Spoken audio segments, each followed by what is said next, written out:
Video को like करके आगे शेयर जरूर कर देना। सवाल पूछ सकता हूँ? महमूद ने बड़े खुशदिली खंदा पेशानी से कहा, अयाज तुम्हें खौफजदा होने की क्या जरूरत, तुम्हें तो इजाजत है, तुम हर बात कर सकते हो, बोलो क्या पूछना चाहते हो।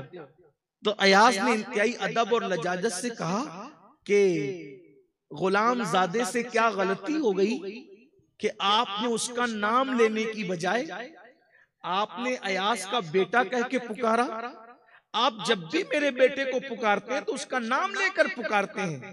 आज आपने मेरे बेटे को अयाज का बेटा कह के क्यों पुकारा, नाम लेके नहीं पुकारा? कहीं ऐसा तो नहीं कि आप नाराज है उससे? मुझे खौफ लगता है कि मेरे बेटे से कहीं आप नाराज तो नहीं। अयाज की ये बात सुनकर हजरत महमूद गजनवी का तेवर बदल गया। फरमाया, अयाज तेरे बेटे का नाम मोहम्मद है, और जब मैं हम्माम में था उस वक्त मेरा वुजू नहीं था, मैं नाम मोहम्मद कभी भी बेवुजू नहीं लिया करता।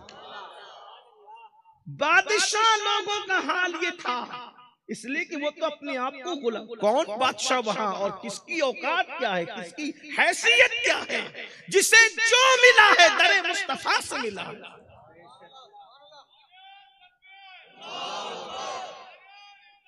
मंगता तो है मंगता कोई शाहों में दिखा दे, जिसको मेरे सरकार से टुकड़ा ना मिला हो।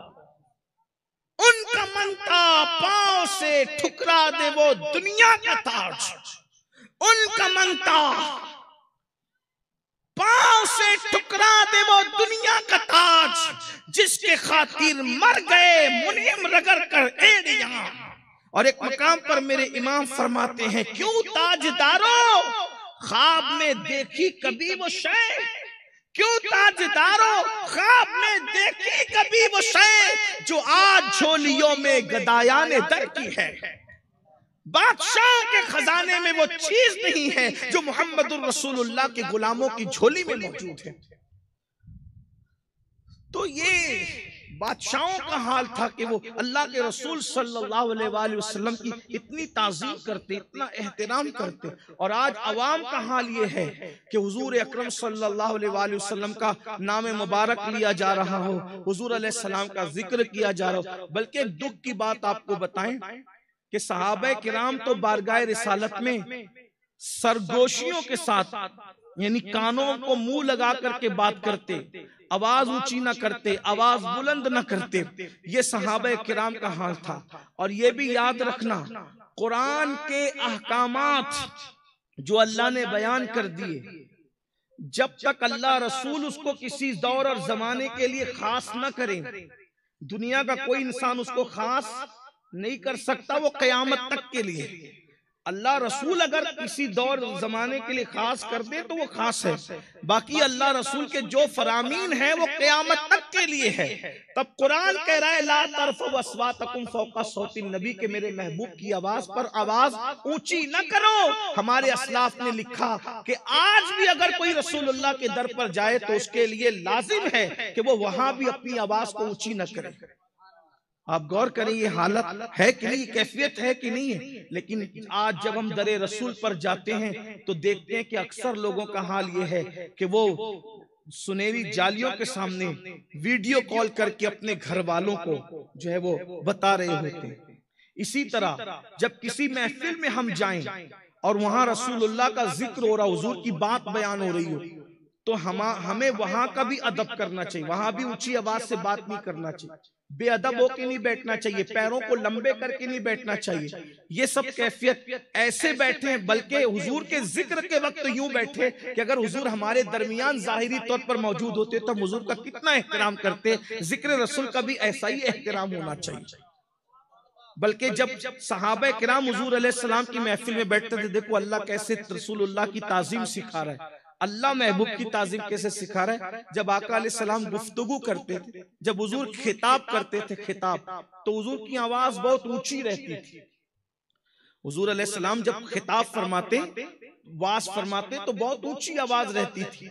बल्कि हालत ये थी उस खुतबे की कि अगर 70,000 लोग क्या बल्कि 1 लाख से ऊपर लोग भी मौजूद रहे तो पहला आदमी जहां सुनता वहीं आखिरी आदमी भी सुनता। आवाज इतनी ऊंची रहती। हुजूर के खुतबे में, इतनी ऊंची आवाज। ये हुजूर का मौजज़ा था, अल्लाह के रसूल का मौजज़ा। लेकिन जब हुजूर अलैहिस्सलाम खिताब करते तो जज्बात भी होते, चेहरा सुर्ख हो जाता, रगे जो है वो फूलती हुई नजर आती, कभी दाएं झुकते कभी बाएं झुकते, एक हाथ पर दूसरे हाथ को मारते। हुजूर का ये अंदाज था, खुतबे की हैबत थी।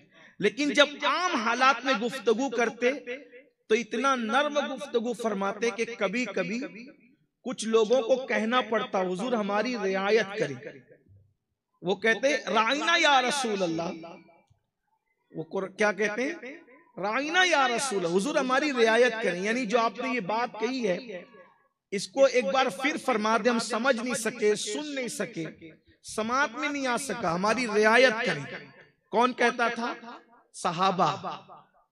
ये सहाबा की जबान में कोई बुरी बात नहीं थी, कोई गाली नहीं थी, कोई बुराई नहीं थी, इसीलिए वो कहते थे राइना या रसूल, हुजूर हमारी रियायत फरमाए।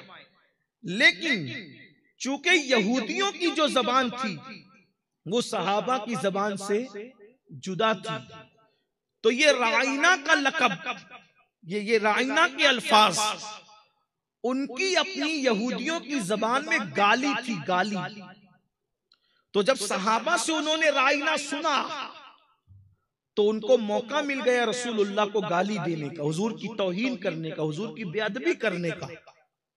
तो उन लोगों ने माना को उस तरफ ले जाकर जो उनकी अपनी जबान में गाली, माज़अल्लाह, चरवाहा, अहमक, बेवकूफ, इस तरह की जो उनकी जबान में गाली थी, उन्होंने ये सहाबा के अल्फाज को बहाना तराश करके हुजूर को राइना कहना शुरू किया।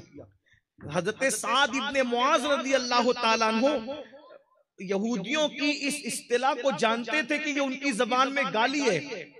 तो जब उन्होंने सुना तो सहाबी थे साद इब्ने मुआज गुस्से में आ गए, फरमाया जिसने रसूलुल्लाह को राइना कहा मैं उसको कत्ल कर दूंगा। उन यहूदियों को कहा कि मैं मार डालूंगा उसको जिसने मेरे नबी को राइना कहा, क्योंकि ये गाली है। तो उन्होंने पलट के जवाब दिया, हमें क्यों मना करते हो, हमें क्यों कत्ल करने की बात करते हो, ये तो तुम्हारे मुसलमान भाई भी कहते हैं राइना या रसूल अल्लाह, वो राइना कहते तो उनको मना नहीं करते।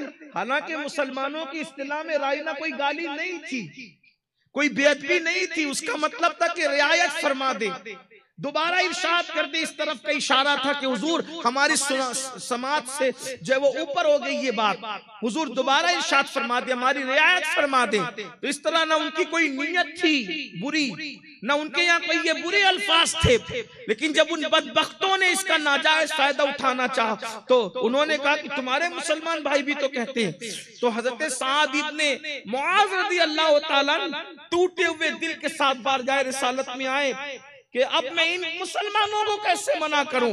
अल्लाह की शान, इधर साद इब्ने मुआज इश्क मुस्तफा और ताज़ीम रसूल के जज्बात से भरपूर बारगाह रिसालत में आए, उधर जिब्रील सिदरा से जमीन पर आए और ये आयत लेकर आए, या अय्युहल्लज़ीना आमनू, ए ईमान वालो, ला तक़ूलू राइना, मेरे महबूब को राइना मत कहा करो, क्योंकि तुम्हारी बुरी नीयत नहीं है, तुम्हारी नीयत में कोई फुतूर नहीं है न तुम। वीडियो अगर अच्छा लगा हो तो लाइक करके सवाब की नीयत से अपने दोस्तों के साथ ज़रूर शेयर कर देना, ताकि वो भी इस वीडियो को सुन कर के जो है अपनी ज़िंदगी में कुछ सीख सकें और दूसरों को सिखा सकें और गुनाहों से बच सकें और अल्लाह रब्बुल इज़्ज़त की इबादत कर सकें। क्योंकि अल्हम्दुलिल्लाह सैयद अमीनुल क़ादरी साहब अपनी वीडियो के अंदर बहुत कुछ अच्छा अल्लाह के फ़ज़ल से सिखाते हैं और लोग अल्हम्दुलिल्लाह सीखते हैं।